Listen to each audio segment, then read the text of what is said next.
News 24 চ্যানেলের পক্ষ থেকে স্বাগতম।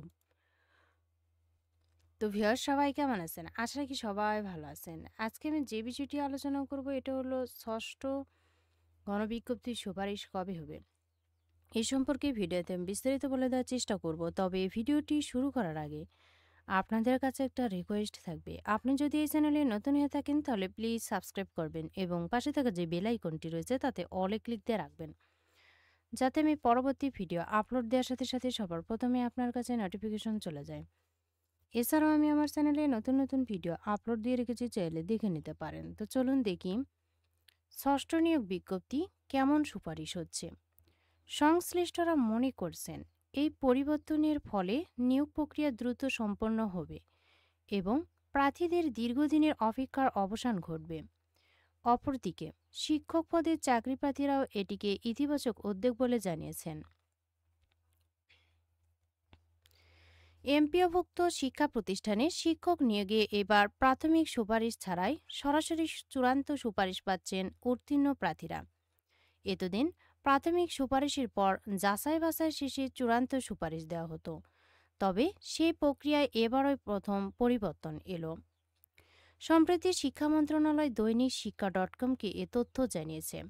সূত্র জানায়, অষ্টাদশ শিক্ষক নিবন্ধনে চূড়ান্তভাবে উত্তীর্ণদের মেধা তালিকা অনুযায়ী সরাসরি সুপারিশ প্রাপ্তদের তালিকা তৈরি করেছে বেসরকারি শিক্ষক নিবন্ধন ও প্রত্যয়ন কর্তৃপক্ষ এনটিআরসিএ।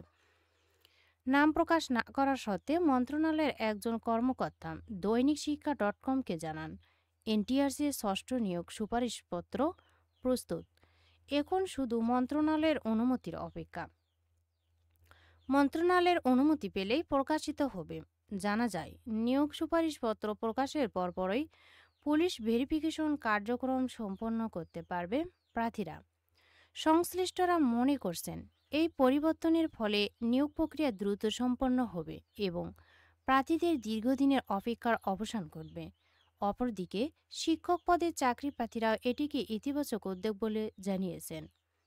এর আগে প্রাথমিক সুপারিশের ফলে প্রার্থীদের যোগদানে কিছুটা দেরি হতো বলে জানিয়েছেন তারা। এতে সামাজিক ও পারিবারিক প্রেক্ষাপটে তাদের কিছুটা ভোগান্তিও হতো। এর আগে মৌখিক পরীক্ষায় অংশগ্রহণকারী প্রার্থীদের মধ্যে চূড়ান্তভাবে 60,521 জন উত্তীর্ণ হয়েছেন। তার আগে 3 বছরের শিক্ষক শূন্য পদের তথ্য সংগ্রহ ও সংখ্যা নির্ণয়ের উদ্যোগ নেয় বেসরকারি শিক্ষক নিবন্ধন ও কর্তৃপক্ষ এনটিআরসি। তো ভিউয়ার্স, এই সুপারিশটা কবে হতে যাচ্ছে এখন তো কিন্তু চূড়ান্তভাবে নির্ধারণ করা হয়নি, তবে এবারই কিন্তু প্রথম সুপারিশ ছাড়া সরাসরি চূড়ান্ত সুপারিশ পাবেন উত্তীর্ণ প্রার্থীরা।